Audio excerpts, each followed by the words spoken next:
It wasn't working. All right, everybody, it's 6 o'clock. We're going to call the meeting to order tonight for the Sheridan School Board. If we could all stand and we'll lead us in the Pledge of Allegiance. I pledge allegiance to the flag of the United States of America and to the republic for which it stands, one nation, under God, indivisible, with liberty and justice for all. Okay, Kale, you go ahead and call roll.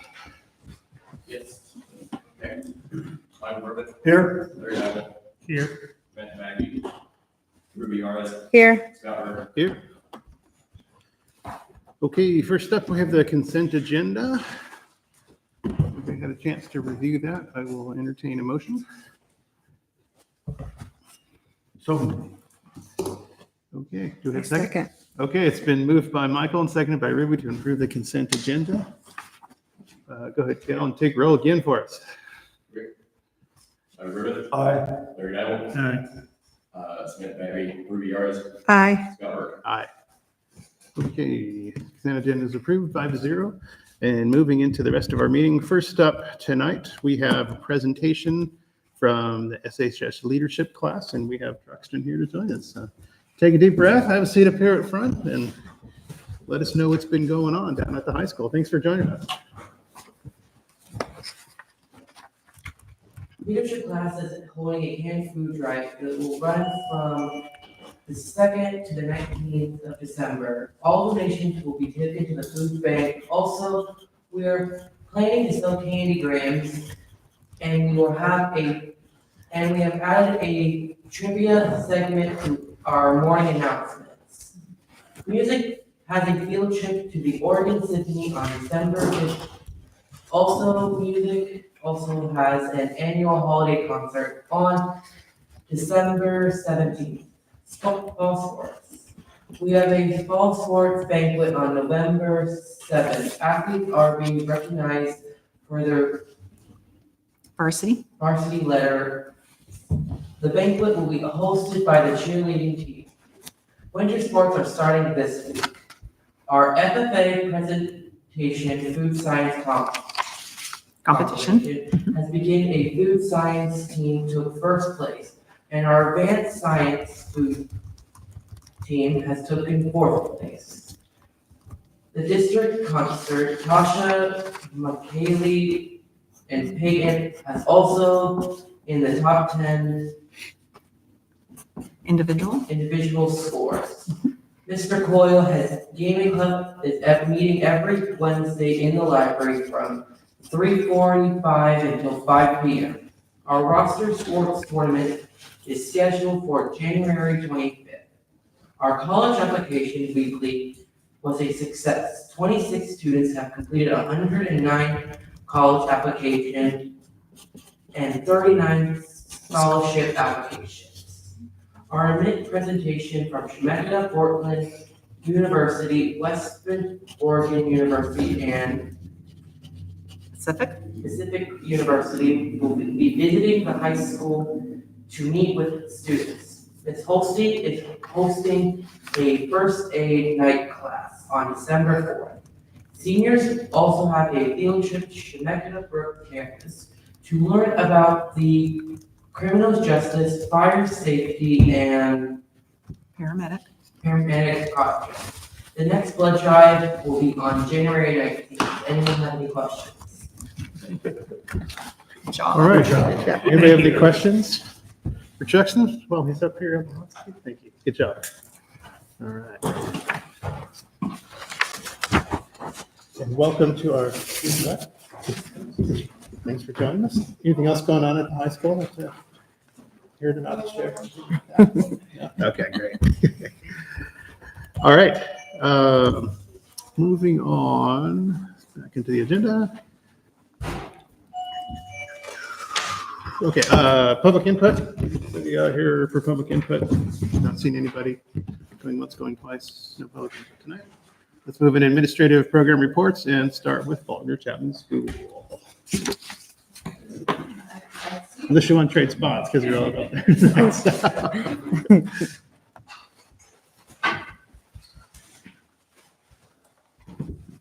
Okay, good evening. So just a quick recap since I was here in September.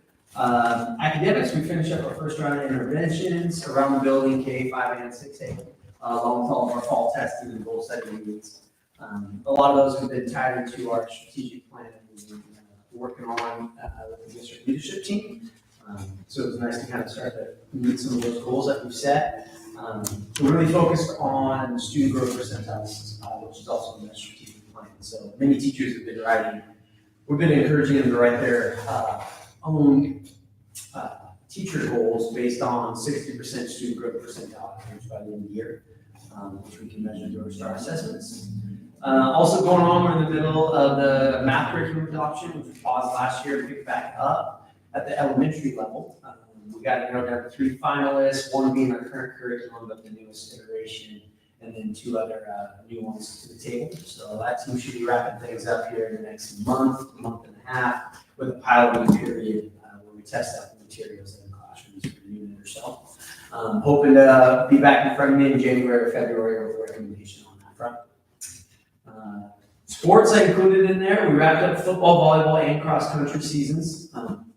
They all 3 went very well. Our participation numbers are slowly and steadily increasing since the lull we kind of had post-pandemic in a lot of sports. So it's nice to see that. Girls basketball is also rolling. We're a few games in. I don't know if any of you have met Leo Ayala. He's been in the community a long time. He's a fantastic basketball coach. Working with the middle school girls right now, and he's doing a phenomenal job. He's also maybe taking them on a field trip to an upcoming Blazer game, which he's in partnership with the Confederate Tribes of Grand Isle, where he works the stage job out at. So big shout out to that team and what they've been doing to start the season. Just mentioned in there are Friday activities. 6A, we got the cooking club up and rolling again, filled all 16 slots. We're actually going to do that in 3 cycles this year. It was so popular. They're about halfway through the first cycle right now. And it's going great. If you ever come by on Friday around noon when they're finishing, the whole downstairs smells. Really, really cool things. Some healthy cooking. We also have K4 enrichment, which is at over 60 kids signed up. We have Mr. Evers, Mr. Sherwood doing some different music things on Friday mornings. We're starting the strategic games and like the D&D type of club that's going to run on Fridays. So it's been great, really increased number of students in the building doing some unique extracurricular type activities. We also have the Friday program bus that we spoke about at the end of last year.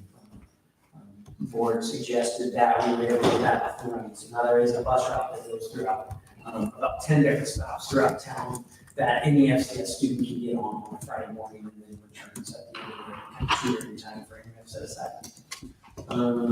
I also included, and haven't numbers quite yet, but attendance numbers are starting off very, very strong. They're over 95% in both K5 and 6A.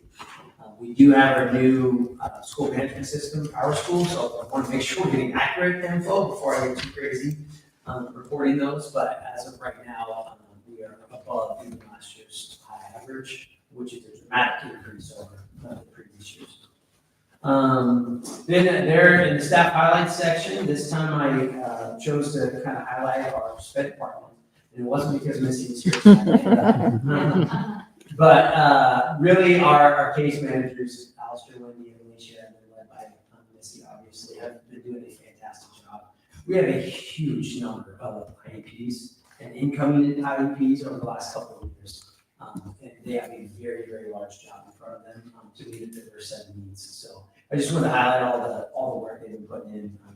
In fact, when I left the building shortly ago, 2 of them were still in the building, I think. So not uncommon for them to be putting in a lot of hours. And then down below that, I also mentioned our front office staff.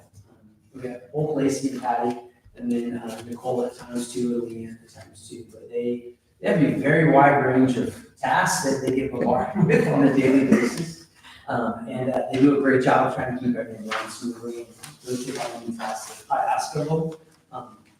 And I really appreciate it both. Then we have some upcoming dates right there at the bottom. Parent teacher conferences Monday, Tuesday next week, and then our concerts on the 10th and 11th, and then our winter break starting. I also included some of our fall testing data, which might be separate there, but we can take a quick glance at that. These are those reports I share with you each year. So what I compared was last year during the fall to this year during the fall. You can see there's obviously read on the left, map on the right, it's K8. There are some slight ups and increases and decreases, but overall, the building as a whole is starting at a better, higher percentage than we were a year ago, which was higher than the year before that. We're trying to really just build the academics each year with slow and steady increases. You can look at that two ways. For example, if you look at their, let's say the third grade from last year to the third grade this year is obviously much higher in reading. But if you also look at the third grade last year to the fourth grade this year, that's the same cohort of kids. And so you can see last fall, there's 20% on grade level, 71% in urgent intervention when they started the year. This year, 27% from on grade level, but only 28% qualifying for urgent intervention. Now, granted, we have a high mobility rate, so it's never apples to apples, but at least we're trending in the right direction. It's fall, it looks like we're starting from a higher place. And then if you scroll down there, I just included a longitudinal report, which is not beautiful, but it does show you one group of kids over the course of time. So for example, third grade, that bottom one looks great, but it's a little bit deceiving. It's because they're taking the early literacy test there as first graders. But as you see, second grade into third grade, we have more green and less red. Same for the fourth grade down there. You can see each year we're getting a little bit more green and a little bit less red. And that's comparing fall to fall to fall over the last couple of years. So that's what we're shooting for. And just was asked to share some numbers there and thought that'd be the easiest way to digest some of the scores there. Any questions for me? What are some of the components that you'll be looking for the math curriculum? Just because like I've not chosen a curriculum before, so just curious. So there's a state adopted process where I've actually sat on that before, where the state brings educators from around the area and they open it up to all programs and they do an initial program review and then they publish that list the year after new updated standards come out. From that list, we, in all districts, look at that and those are all your state adopted curriculum options. We go through a needs assessment where we create a team, we come back, we get together and we basically determine what's our most essential pieces for us. For example, we use a standards-based scoring system. So having standards-based instruction with assessments type of standard is really important to the group. So we set kind of what our key factors are, what we're looking for. We look at the state-based scoring, and then we narrow it down to 3, 4, 5 of the original, let's say, 8 curriculums. We then get samples and we dive in deeper to the actual materials, and we start to kind of score them on our own rubrics that are tied to the state ones that we created. And then from there, we try and get down to 2 finalists, and then we pilot usually 2 finalists for a period of handful of weeks. And then we come back together and talk about the strengths and drawbacks of each, and then finally from there make a recommendation. Okay, thank you. Some of the things that the teachers will talk about is, are there interventions? Are there things to help students when they're not grasping within the curriculum? So the teachers don't have to just pull from other sources. Are there extensions? Are there parent-type communication available? Yeah. How heavy is the technology component? How rigorous is the question set? And all that. Mm-hmm. Yeah. Oh, that's exciting. And then they get very, very practical, and like Adam said, they get to try it out before we'll come to the board with a recommendation to adopt. Okay. The idea is that nothing's perfect, but if we understand the strengths and weaknesses and whatever we're bringing forward, we're ready to use it. Yeah. Cool. Yeah. Good question. All right. Any other questions? Thanks for the numbers up there. Yeah. See some encouraging spots in there to growth. Yeah. we're good. Okay, next up, special programs. Good evening. as Adam just stated, we have a pretty significant increase in numbers in our special education department. Last year, we were at 157 students. This year, we're at 187 students. So that's an increase of 30 students over the last year. We have a lot of move-in students, as well as students who last year, when I reported, if you look at the right-hand side of the chart, you will see what it says child find. Child find is after students go through intervention cycles, and if they're still not making that progress, they go into what they call the child find system, and that is we are now looking at a possible special education eligibility. So we collect data, we do testing, and so some of that increase from last year to this year is we finally have made those students eligible for special education. Your numbers on your sheet are a little different. I updated right before I got here because just this week alone, we have increased by 3 more students. And one of them is a student who eventually will need to have braille services come in because her eyesight, due to a medical condition, is deteriorating at a pretty rapid rate. And so we did 3 new students this year, or this week. I have 1 more tomorrow, and then next week I have 2 more. So out of that child find for FCS, that 9 will go down to 4 or so. Last year, I included last year's numbers. So again, we are a big increase. This year, we also had our kindergarten class this year. We had 7 incoming kindergartners with some significant needs. Everything from toileting to nonverbal to a lot of screaming to get their needs met. So we've had to increase staffing for safety reasons as well as to help that classroom become functional. So as of down below, I have broke out the staffing at each level, FCS, SHS, and SHAPA. Our Building 1 DLC program, you go down one more, has 12 students. That program, if you can ever get over there, is fantastic. Leslie has been doing an amazing job getting those students the life skills that they're going to need as they become productive adults in society. They have a job every Monday where they go to the fire station and help the firefighters wash trucks, fill their compartments. On Thursdays, they take high school teachers' orders from Subway. They call those in, and then they go and pick them up and deliver them to teachers. We have a partnership with Figaro's to work to build their pizza boxes that works on their fine motor skills, as well as they have been to Rotary to present at Rotary to see if any other businesses would like some assistance. So it's been a really good program. Tomorrow between 1:30 and 2:30, if you guys are not busy, they are having a full Thanksgiving dinner where the students actually created their own menu and they will be cooking that dinner. So kind of a nice little thing for them to do. But they do cooking class every day, 6th period.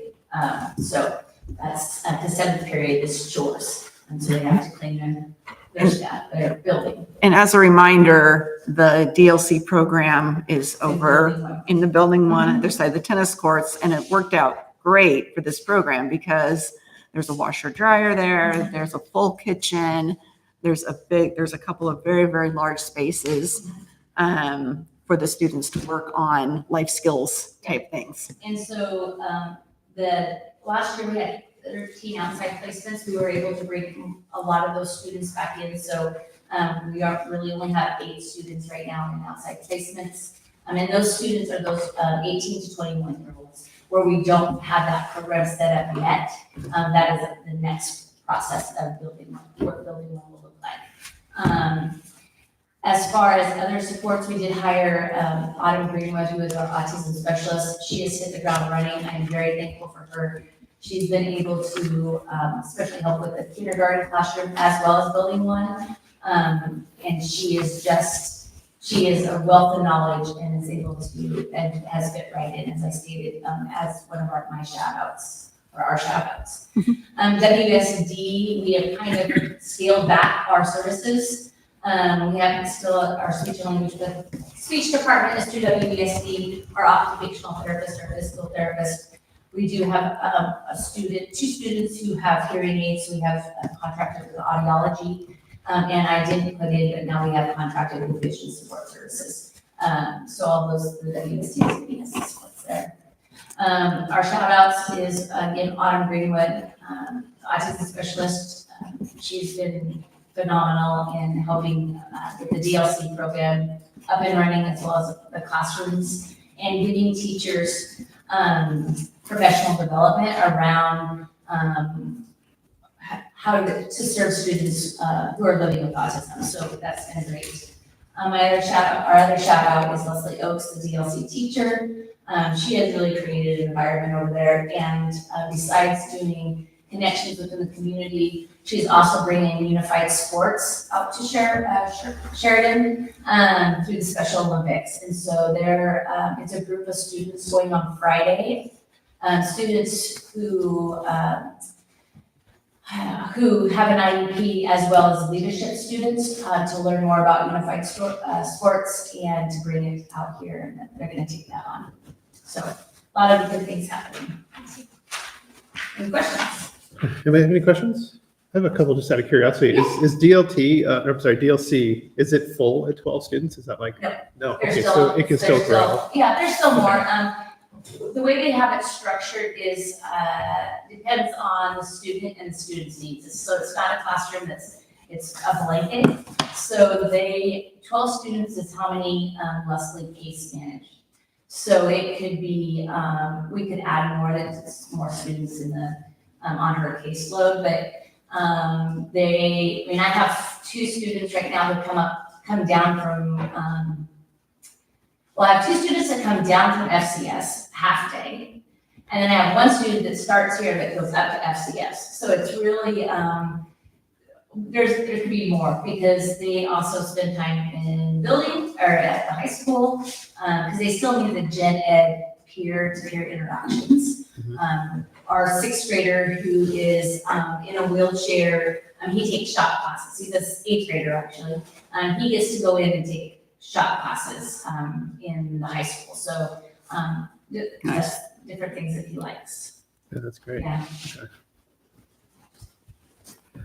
Okay, thank you. All right, next up, superintendent report. All right, Turn the door. evening. November superintendent report. I'm going to start off with talking about our integrated plan. This annual report is from the Oregon Department of Education. The integrated plan was started a couple of years ago, where ODE wanted to really give districts a combined process for the grants for reporting. The 2 main grants that are part of our integrated plan are the Student Investment Act and the High School Success Grant. This is the annual report for last year.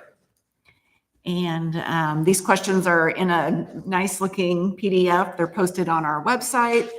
And then I will email the state the board minutes to show them that this was presented to the board and allowed for public comment. So part of the annual report is that we're reviewing our goals from last year and looking at our strengths and weaknesses. What are our areas for improvement, and really reflecting on those things that we've accomplished. So this is the question that ODE provides.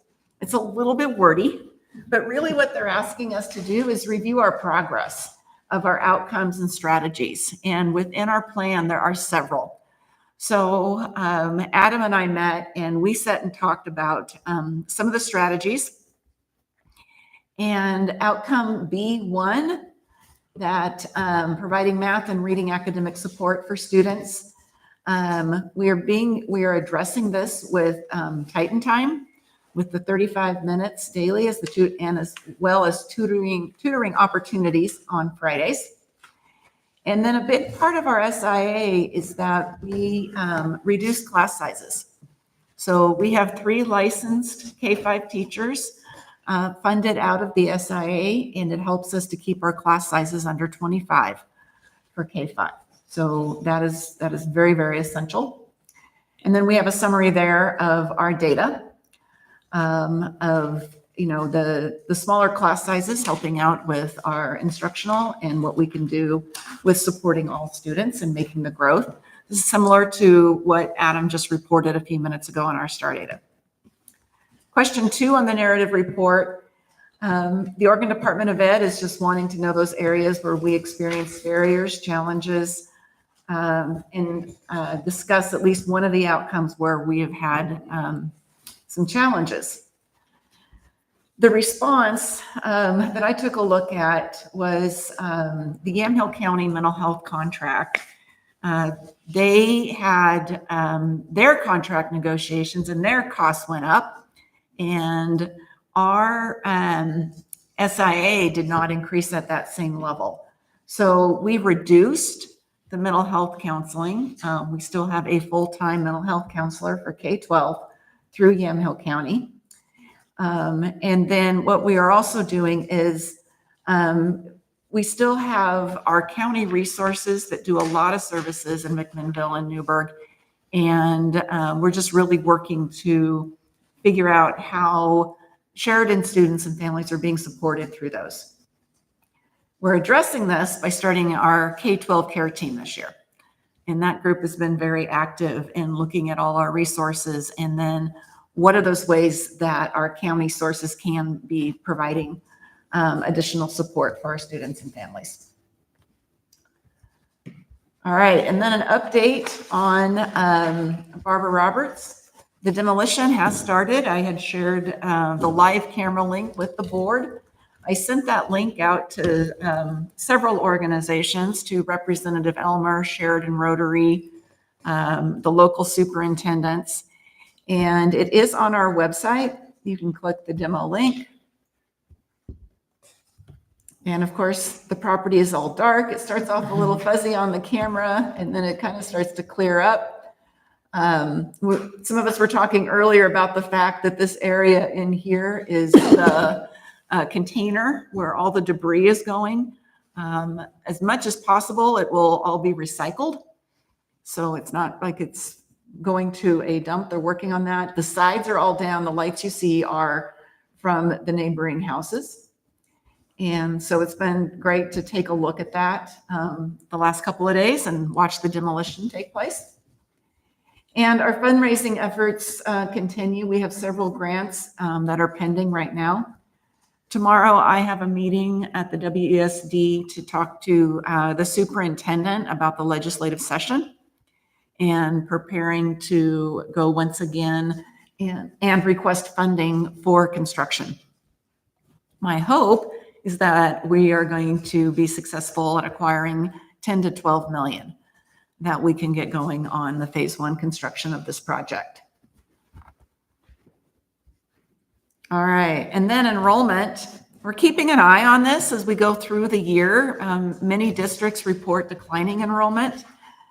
We continue to hold. We've had some slight increases, and as Missy had shared, we have students moving into the district, but we have an increase of comparing November 23 to November 24 of 15 students in the total K-5. And there's that big bunch of kindergartners that we have this year. And we did go ahead and add another first grade teacher that again is keeping our class sizes down. The middle school has an increase of 17 students, which that is a little bit different for us to have that many new students of the November to November. And then the high school remains flat. So we have not had that growth. And if you remember when Pat had shared on trend data, looking back over the years, the high school just continues to decrease in enrollment. The high school did have the graduating class last year and then a big freshman group coming in. So that offset things. And there you see from this table a comparison of each month for the last 3 years, or for the last 2 years in each month.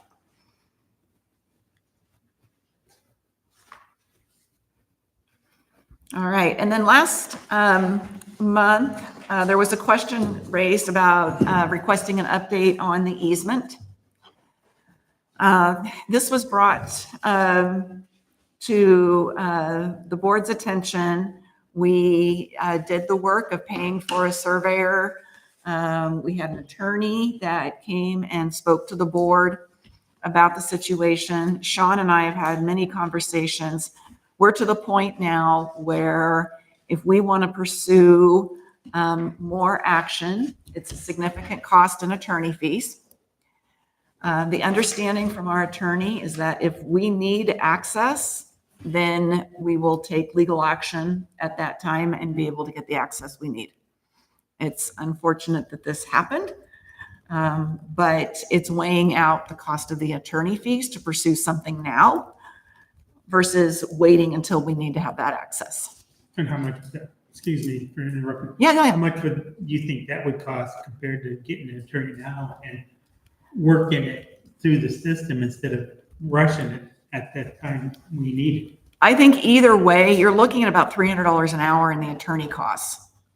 And if we end up taking to court, you're talking a significant amount of money. I would not have any idea of how to guess on that.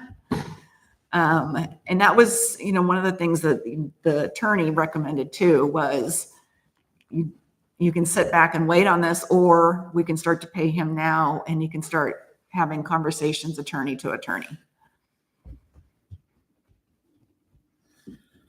So basically, we reached out and we're just not hearing anything back. It's just crickets. No, the attorney had met with that attorney, Oh, but there was we some put a attorney stop to training. it because we didn't want to keep paying attorney I fees. gotcha. Okay.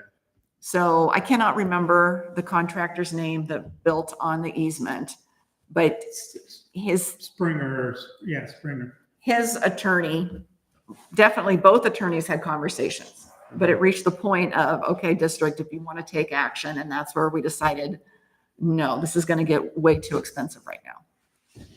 We can pursue it. We can get estimates of how much that's going to cost. Sean, do you want to add anything to that? It'll be a lot of money, one way or the other. Either way. Because I don't know what we would do right now, demand that he tear up the patios, All they had to do is follow the law. Follow the law, and he didn't do that. And he has history, I'm sorry, of doing it. So Yeah. he just edges his bets, I guess, is what you would say, that nobody will ever fight him. One thing I'd be worried about is I know on a road, if somebody builds onto the road or something and nobody does anything, they maintain that road, after 10 years, they can claim that. So on an easement, could they do the same thing, step in after 10 years and just say, well, it's been this way for 10 years, we're just gonna claim it. It's like somebody that builds on your side of the fence. Yeah. After 10 years, they can say, hey, this is my property now. Yeah. Because We can research that. We can find out if that is the Two case with the questions. easement. That question, and if we could get even some kind of a ballpark estimate, Okay, we can do for that. what the next step would be versus, the unknown of taking it to court, Mhm. Yeah, I'm just cautious this year with attorney costs. Yeah. But definitely we can at least get some answers. I don't remember off the top of my head how much the district paid to have the attorney come here and talk to the board for all of 10, 15 minutes, including the travel time. So it's a lot. But we can get answers on that after the 10 years and a rough estimate. So then the board can make a decision on it. If we had to, could we dial them in and not pay the travel time? I think so. Yeah, we should be able to Just call them. help. Yeah, because it doesn't need to be Mhm. here if it's gonna cost us an extra $500. Mhm. Whatever it is. What's the end goal? What's his end goal? What's our end goal? They get the right to, if we have to have a pipe that broke and there's no way to get to that, they're gonna have to be digging those lines up anyway. And, Do we want to leave? or, you know, like if I remember what he said, or even, I don't know, I didn't dream this, but he said that maybe you could get a hold of this, just move the easement another 5 feet Hmm. to from the fence line back. So you still have that capability to getting in there. I don't know. I don't know nothing about easements. I don't know. I don't either. So I can, between Sean and I, we can figure that out. I don't remember him saying to move the easement. There, it's gonna flood his house. So, No, it's under the ground. but I mean, it's gonna- It's water coming up from, we don't use it only in the summertime. And that's the only bad thing about it, to have it as a source of irrigation for Mhm. the property. Of course, the way things are going for us, it'll probably break. Okay. I think what we want to do, the end game, would be, we have to protect the district's right to access that easement. So what is it going to take to protect that right? Is that good? That easement was given to us by the owner of that property. Okay. It Right. was donated to this district, I mean, to the Sheridan School District, Mhm. not to Springer. Right. Right. Yeah, last time the attorney was here, I think we were talking about options at that point. So now for at this point, like what are those options? Mhm. Is it a cut and dry case where he's like, yeah, you're gonna win, but you're not gonna Yeah. win anything or whatever? Okay. We can get more. I could ask for attorney fees. I was thinking about that, yeah. I'd like to ask him when they're here. Mhm. Exactly. So, all right. Well, that is my report for tonight. Any other questions or comments? I did, I just had one that I wrote down. Mhm. Where do we usually get most of our SIA money from? I know it comes from the state, but. I think that is a legislative corporate tax. The grant is close to 800,000.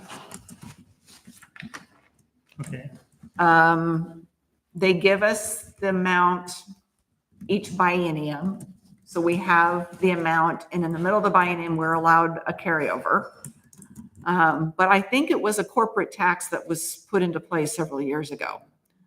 High school success was another type of a tax. right, correct, and I understand that. Yeah. I mean, we kind of voted on that, I believe. Google One says of them. state income taxes, lottery funds, local revenues, and federal funds. Yeah, it's legislative act to put this into play, to give districts so much. And then the three areas for the SIA are well-rounded education, reduction of class sizes, and social emotional learning, student health and safety. Those are the three areas that we can spend money on under that grant. And under that grant, we can take the money out to pay for mental health, is that what we're doing? Mhm. Yeah, districts And were, then what does that take away from that grant for the kids then? I mean, I'm not saying, it's just, Right. I'm throwing this out there. Right. Like, we're paying for more, the cost of mental health because the county, well, this is it, folks. Mhm. You know, It is this a what they're paying. discounted agreement that Yamhill County pays a portion of it with all the districts in Yamhill County. So it's, it is a savings in that way, but there's about 35 students, K-12, that receive mental health counseling. I get the report every so many weeks.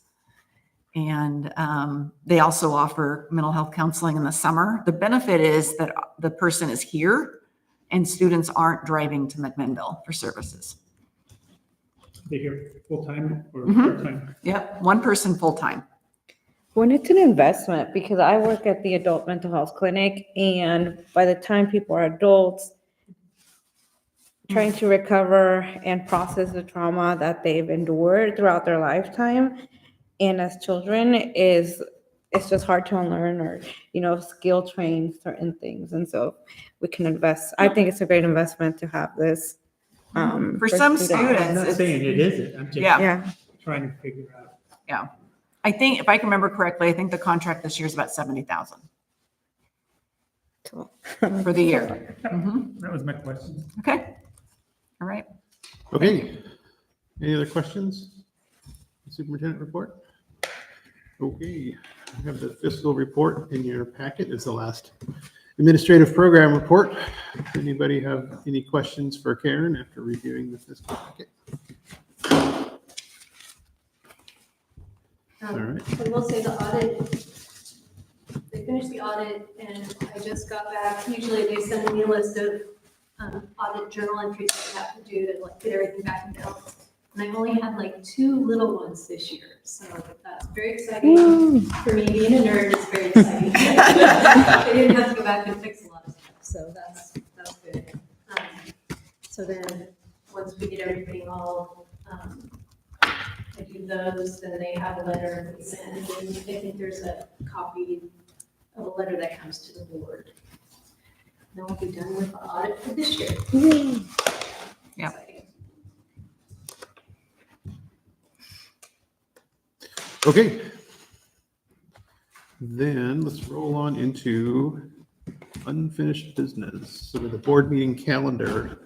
This is, we're going to talk about the work session, the upcoming work session for February 1st. So we had on our board calendar a work session in January, and Scott was unable to make it. And so we looked at some other dates. Brent is able to come and work with the board on Saturday, February 1st, if that works with the rest of the board. We typically do something like an 8:30 to 11. Would we still have the one on the 11th? No, that's canceled. Okay, so that is canceled now? Yes.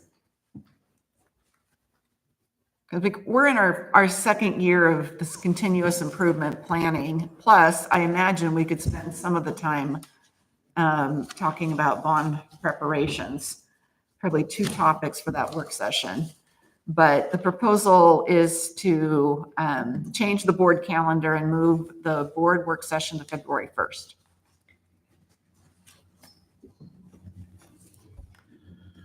Do we need to vote on that, do we? We can just put it on the calendar. Did everybody make that February 1st morning? So from the 5th to the 1st? Cancel January 11th. Okay. And then instead, we would do a Saturday board work session on February 1st. And then what about the one on the 5th? That one we probably still will have. Okay. Mhm. Just 5th curious. of February. So it'd be February. the Okay. 1st, the 5th, and then our regular board Correct. meeting on the 19th. The Saturday just gives us more time and a little bit of a relaxed setting. We usually meet somewhere else, but it's also a weekend that Brent can come and work with the board and go over our continuous improvement planning process. That worked for me. I had a quick So we'll have question. work sessions on the 1st and the 5th of February. Yes. And the 5th, yeah. Works for me. Okay. Larry, that work for you too? I believe so. All right. I'm just writing it down. Sounds like. We'll send out a consensus. calendar invite. Okay. Okay, All right. good, thank you. Okay, so we have a few action items in there tonight. The first one being voting on our regional representative to the OSBA Board of Directors.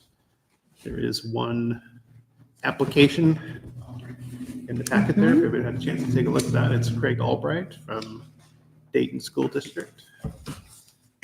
I know I've met him before a conference. I can't remember if he's done this particular one. I think it was usually Yeah, I think Jeff so. that did it, but I remember Craig there too, so. They used to have the nurseries out there up in Neck Road, Uh-huh. all bright, so. Oh, okay.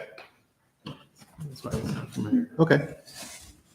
So if everybody's had a chance to check that out and we're interested in casting our vote, we would just need a motion in a second. Do we have to make a motion on I think so. If we don't, we don't vote. So it? Okay, I make a motion that we take a vote for I Mr. second. Albright. okay, it's been moved by Larry, seconded by Ruby to nominate Craig Albright for the OSBA Board of Directors for our region. So, Kel, could you go ahead and any more discussion? I got it. Okay, go ahead. Call roll, please. Michael Griffith. Aye. Larry Dowell. Aye. Samantha Bagby, Ruby Yours. Here, I mean, yes. Aye. Scott Burr. Aye. Okay, the motion passes 4-0. I assume it's going to be unanimous because he's the only candidate from the region. So. Okay, next up is an OSBA resolution to amend the OSBA bylaws relating to composition of the board of directors. So this is adding a seat for the Oregon LGBTQIA caucus. I think there was one before that, Is though. that right? Did I skip one? I think so. Oh gosh, I skipped the due schedule. Right. No. I was going right to number 2. All there are right, that's why I'm three. getting some funny looks That's there. one Sorry, that you everybody. should remember. Back it up there. Okay. First up, resolution to amend the OSBA dues schedule then. Is that for everybody or just for the district? Is that for the district or is that for like the board members? It's for board members. This is It's going to go from OSBA dues. $250 to $700 next year, and up to $1,500 by 31 or something like that. Looks like it's going to go up $250 a year until it reaches $1,500. That's what I'm reading here. Membership dues floor be established at $1,500. But yeah, I'm not trying to sure if that's for everybody. I don't know for this one. Looks like the whole one. Annual member dues are as low as $250. So They we, did a study and said they're undercharging everybody. Well, yeah, they haven't had one since 1949. it's a 98. Really? Yeah, 89. 98, So 99. it looks like we're a member at level 5 based on our enrollment or our student size. No, I'm sorry, level 4. So we're paying $1,420 a year. So we can go up $1,630, so a little over $200 a year every year for a while. So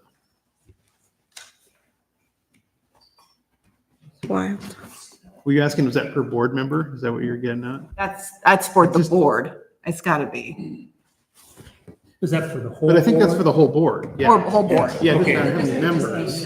Yeah, for the whole board, it's based on our enrollment rate. It's $1,420, so. Okay. Don't have much of an option, do we? Do we have a motion to discuss this one and then vote? Anybody? Well, I guess we don't have to be in OSBA, but, you know, the benefits of having it, you know, conferences and we needed other stuff. Yeah, well, for the policy work, they give us a loan. I mean, if you We're had getting to our have somebody money's come worth. out there and do the policies. Yeah. It's quite, for that price, it's probably more than worth it. Mhm. Agreed, yeah.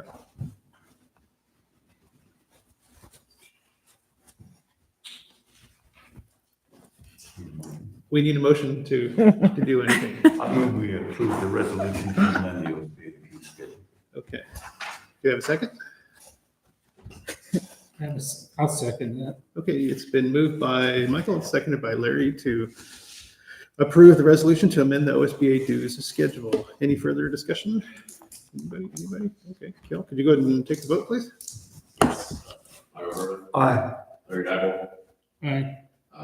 Ruby Yours. Aye. Scott Burr. Aye. Okay. Motion passes 4-0, and our dues are going up a couple $100 a month. I think we can handle it. Okay. We should ask Karen first. Is that gonna be okay? I'll put it in the budget. Yeah, okay, thank you. Okay, now, not skipping ahead, going on to resolution 2. To amend the bylaws relating to composition of the board of directors. So this is adding an additional seat to this, already, I was looking this group up to make sure I was familiar. There's 23 seats now. Looks like, let's see, 15 are regional board members, 5 are officers. 16 are regional, 5 are officers, and there are 2 seats reserved, one for the members of Color Caucus and one for the Oregon Rural School Board Caucus. So this would be a seat reserved for the LGBTQ caucus, so to speak.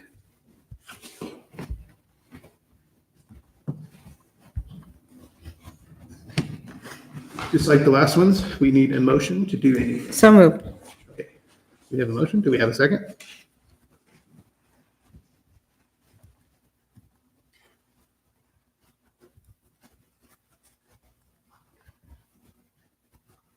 Just stare down. I second. Thank you. It's been moved by Ruby and seconded by Michael to approve the OSBA Resolution 2, shortened to that.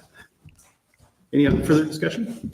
Go ahead, Larry. I guess my question is, how many caucuses are we gonna have that's gonna be going on to the board of directors? Because they've just, ever since I've been here, it's just been growing and growing and growing and growing and growing. It's a big table. Yeah. It took us forever just to get a small crop, for small school Yep. caucus, caucus, all right?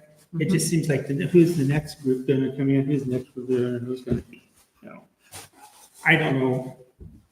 Fine, Yeah, that's just, I just don't know.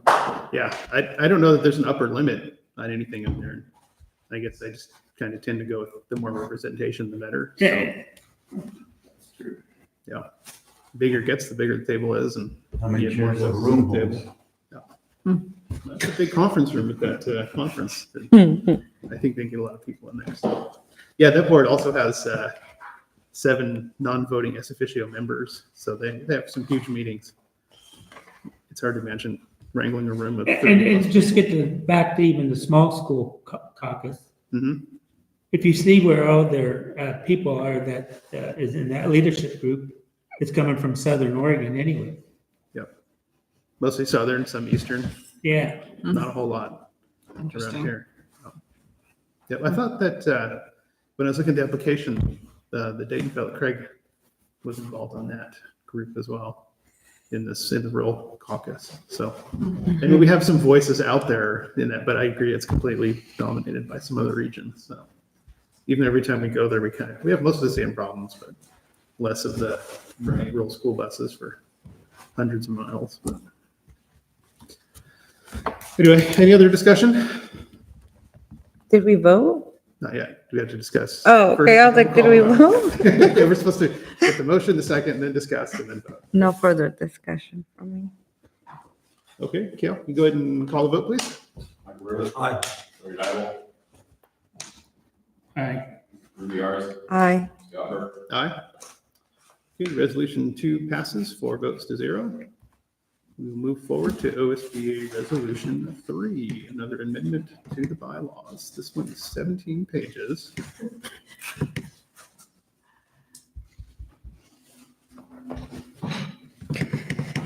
The substantive changes to the draft OSBA bylaws are the following: allowing caucuses to have an additional director on the board of directors, clarifying the board must comply with Oregon government ethics laws with conflicts of interest, the OSBA caucuses to submit an annual year-end fiscal report, some edits to readability, a couple more down there. It's on the first page if anybody wants to. It's a summary of the 6 changes to the OSBA bylaws. I guess I didn't read that one. Because I don't remember it. It was long. Yeah. Yeah, it's kind of like a big policy meeting type of document. Let me see where it changes. Yeah, I'm sure a lot of it was legal and a lot of it was related to some of the turmoil they had in the last 12 months.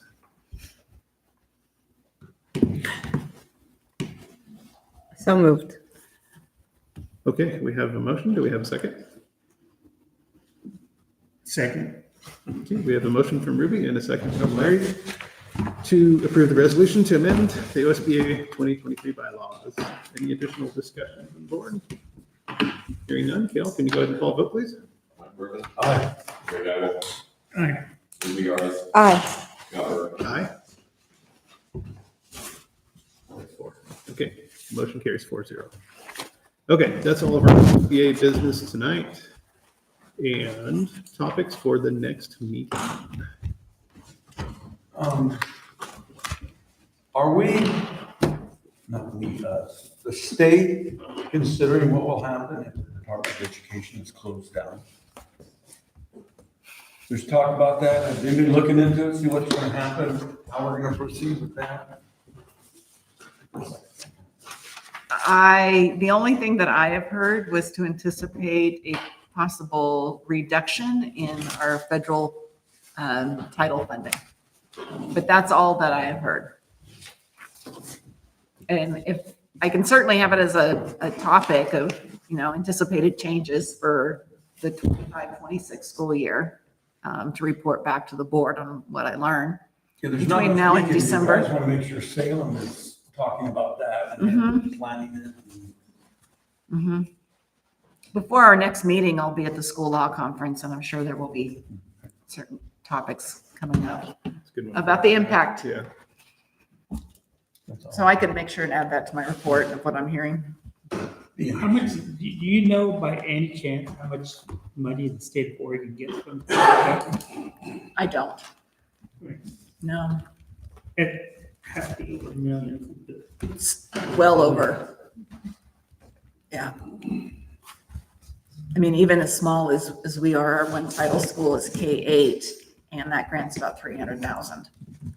So you think of 122 districts. I mean, I'm thinking Salem Kaiser title budget's probably in the millions. So it's a significant amount of money in those programs, and there are multiple grants within them. Okay, something for the agenda next month, see what kind of information we can bring back. And if anybody else does a little research too, feel free to bring back information. We can kick that one around a little bit in December. How about are we gonna do any bond discussion? Maybe? Or are we gonna say? Yes, I will have some information on that. Our pre-planning phase. Yep. Anybody else? Topics for next meeting? If not, you can always email Dory or me, and we can get something on the agenda if you need. And other than that, I'll move on to board comments before we wrap it up. Should we go around that way? Sure. The Sheridan Tree of Giving has put out the tags for sponsorship for the holiday season. The locations are First Federal, the Public Library, and West Valley Mercantile. So during their business hours, anyone can shop or pick up a tag and shop for gifts for families in our community. They're specific to Sheridan. And then we always accept donations as well. And then there's a community baby shower happening tomorrow at the McMinnville Community Center, and that's open to everyone. They don't have to live in Yamhill County, but they're more than welcome to come if they do. And it's from 4 to 7. It's hosted by Yamhill Community Care, and they'll do the free goodie bags and raffle prizes. They have a lot of really good raffle prizes that they've done in the past, like strollers, car seats, cribs, different other things. And it's free, no registration is required. And they're also going to have a resource fair. So the doulas will be there, WIC, Yamhill Community Care, talking about the member benefits.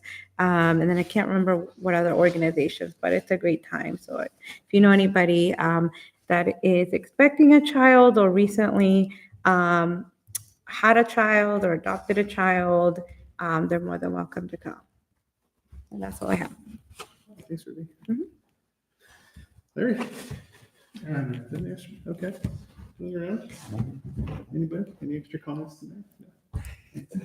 No comment? It's a quiet one. And, anything for you? You did say no. No, I don't. Okay. All right. I don't have any additional comments to make either, so we'll get out of here by 7 tonight. How about that? Clear us adjourned. Thanks, everyone. All right.